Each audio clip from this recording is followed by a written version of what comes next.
नमस्कार दोस्तों, मैं डॉक्टर सौरभ शर्मा। दोस्तों, आज का जो मेरे इस वीडियो का टॉपिक है वो है अर्थराइटिस यानी गठिया। गठिया आज एक आम समस्या हो गई है और ज़्यादातर हमको फीमेल्स में देखने को मिलती है और इसके जो केसेस हैं वो 40 साल की उम्र के बाद हमको ज़्यादा देखने को मिलते हैं। गठिया में होता क्या है कि कई बार तो नॉर्मली हमारे जो जॉइंट्स हैं वो घिसने लगते हैं, यानी जोड़ जो हैं वो घिसने लगते हैं, जिसकी वजह से हमको अर्थराइटिस की प्रॉब्लम आ जाती है। और कई बार इंजरीज यानी चोट लगने की वजह से भी हमको गठिया की प्रॉब्लम आ जाती है। गठिया दोस्तों ज़्यादातर हमारे घुटने, हमारे शोल्डर जॉइंट, हमारे कलाई, एंकल जॉइंट और हमारे जो कूल्हा है उसको ज़्यादा नुकसान पहुंचाते हैं। अर्थराइटिस यानी गठिया 5 प्रकार के होती हैं: ऑस्टियोआर्थराइटिस, गाउट, रियूमेटॉइड अर्थराइटिस, स्पॉन्डिलोआर्थराइटिस और सोरियाटिक अर्थराइटिस। तो सबसे पहले हम बात करते हैं ऑस्टियोआर्थराइटिस। ऑस्टियोआर्थराइटिस अर्थराइटिस का सबसे मेन प्रकार है, यानी मुख्य प्रकार है। इसमें होता क्या है कि हमारी जो हड्डियां हैं वो कॉर्नर से घिसने लगती हैं, खुरदरी होने लगती हैं, जिसकी वजह से हमको अर्थराइटिस की प्रॉब्लम आ जाती है। और कई बार हमारे जॉइंट्स यानी जोड़ के भीतर अतिरिक्त हड्डी बन जाने के कारण भी हमको अर्थराइटिस की प्रॉब्लम आ जाती है, जिसको हम ऑस्टियोफाइट्स बोलते हैं। और ये ज़्यादातर हमको फीमेल्स में देखने को मिलती है जिनकी उम्र 35 साल से ज़्यादा हो गई है। और ये हमारे कलाई, हमारे घुटने और जो हमारा कूल्हा है, इस जॉइंट को ज़्यादा प्रभावित करती है, यानी ज़्यादा नुकसान पहुंचाती है। दूसरा होता है गाउट। गाउट में होता क्या है कि हमारे ब्लड में जब यूरिक एसिड बहुत ज़्यादा बढ़ जाता है तो ये क्रिस्टल्स के रूप में हमारे जॉइंट्स के भीतर जम जाता है और इसी की वजह से जॉइंट्स में सूजन, दर्द, अकड़ापन जैसी समस्याएं पैदा हो जाती हैं।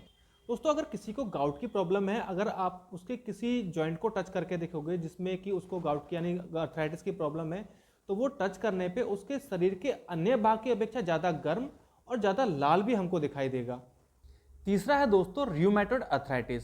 र्यूमेटॉइड अर्थराइटिस में होता क्या है कि जब हमारा इम्यून सिस्टम में गड़बड़ हो जाती है, खराब हो जाता है, तो वो खुद ही हमारी जो जॉइंट्स हैं उनको नुकसान पहुंचाने लगता है और इसी की वजह से हमारे जॉइंट्स में अकड़ापन जैसी समस्याएं पैदा होती हैं। और जब हम सुबह उठते हैं तो हमारे जो जॉइंट्स हैं उनमें दर्द और अकड़ापन रहता है, जो उठने के लगभग 30 मिनट से और 1 घंटे तक बना रहता है और धीमे धीमे जब हम मूवमेंट करते हैं तो वो अकड़ापन कम होता जाता है। चौथा है दोस्तों स्पॉन्डिलोआर्थराइटिस। तो जब अर्थराइटिस यानी गठिया हमारी रीढ़ की हड्डी को नुकसान पहुंचाती है और जिसकी वजह से अकड़ापन पे ज़्यादा तेज दर्द या मूवमेंट करने में हमें प्रॉब्लम आती है, तो इस स्थिति को हम स्पॉन्डिलोआर्थराइटिस का नाम देते हैं। इसके बाद आता है दोस्तों सोरियाटिक अर्थराइटिस। तो सोरियाटिक अर्थराइटिस भी एक ऑटो इम्यून डिसीज है, यानी जब हमारा इम्यून सिस्टम हमारे जो जॉइंट्स हैं उनको नुकसान पहुंचाता है और साथ ही हमारे जो चमड़ी है उस पर लाल पपड़ीदार चकत्ते हमको दिखाई देते हैं, जिसको हम सोरियासिस बोलते हैं। तो इस कंडीशन को हम सोरियाटिक अर्थराइटिस बोलते हैं। अब हम बात करते हैं इसके कॉज यानी कारणों के बारे में कि अर्थराइटिस हमको होता क्यों है। तो सबसे पहला कारण अगर हम बात करें तो उम्र, यानी जब हम 40 साल की उम्र को क्रॉस करते हैं तो हमारे जो जॉइंट्स हैं वो कमज़ोर होने लगते हैं और इसकी वजह से भी हमको अर्थराइटिस की प्रॉब्लम हो जाती है। कई बार जिन रोगियों का वेट बहुत ज़्यादा है तो इसकी वजह से भी जो उनके जॉइंट्स हैं, ज़्यादा खासकर हमारा जो नी जॉइंट है उसको नुकसान पहुंचाता है, तो वेट ज़्यादा होने की वजह से भी हमको अर्थराइटिस की प्रॉब्लम आ जाती है। इसके बाद दोस्तों अगर हमारे ब्लड में यूरिक एसिड की मात्रा बहुत ज़्यादा है तो ये भी अर्थराइटिस का एक मेन कारण है।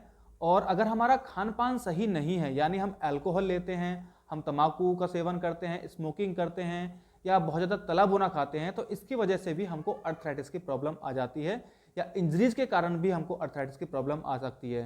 दोस्तों इसके बाद आता है फैमिली हिस्ट्री यानी जेनेटिक। तो अगर फैमिली में अर्थराइटिस की प्रॉब्लम चली आ रही है, रन कर रही है, तो इसके चांसेस बहुत ज़्यादा हो जाते हैं कि आपको भी अर्थराइटिस की प्रॉब्लम आ जाए। या हम एक्सरसाइज नहीं करते यानी लेक ऑफ एक्सरसाइज, हम मूवमेंट नहीं करते, पूरे दिन खाते पीते रहते हैं और बैठे रहते हैं, तो इसकी वजह से भी हमको अर्थराइटिस की प्रॉब्लम आ जाती है। अब हम बात करते हैं इसके साइन एंड सिम्टम्स के बारे में कि अर्थराइटिस में हमको क्या क्या लक्षण दिखाई देते हैं। तो जो मेन लक्षण हमको अर्थराइटिस की प्रॉब्लम में दिखाई देते हैं उनमें है बहुत ज़्यादा तेज दर्द, यानी जिस जॉइंट में हमको अर्थराइटिस की प्रॉब्लम है उसमें हमें बहुत ज़्यादा तेज दर्द, सूजन, अकड़ापन यानी मूवमेंट करने में हमको प्रॉब्लम आती है। तो इस तरह के लक्षण हमको अर्थराइटिस की प्रॉब्लम में देखने को मिलते हैं। अब हम बात करते हैं कि हम अर्थराइटिस की समस्या को कैसे कम कर सकते हैं या कैसे अपना बचाव कर सकते हैं। तो सबसे पहला कारण है कि हम अपना खान पान सही रखें, यानी हम अल्कोहल को अवॉइड करें, अल्कोहल हमको बिल्कुल नहीं लेना है। तंबाकू वगैरह अगर हम लेते हैं तो उसको बंद कर देना है और बाहर का फास्ट फूड यानी ऑयली चीज़ें जो हैं उनको बिल्कुल कम कर देना है। हमको कैल्शियम डाइट इनटेक करनी है, यानी कैल्शियम को हमको अपने खाने में ऐड करना है, प्रोटीन हमको लेना है, रूटीन में हमको एक्सरसाइज वगैरह करनी है, वॉक करनी है।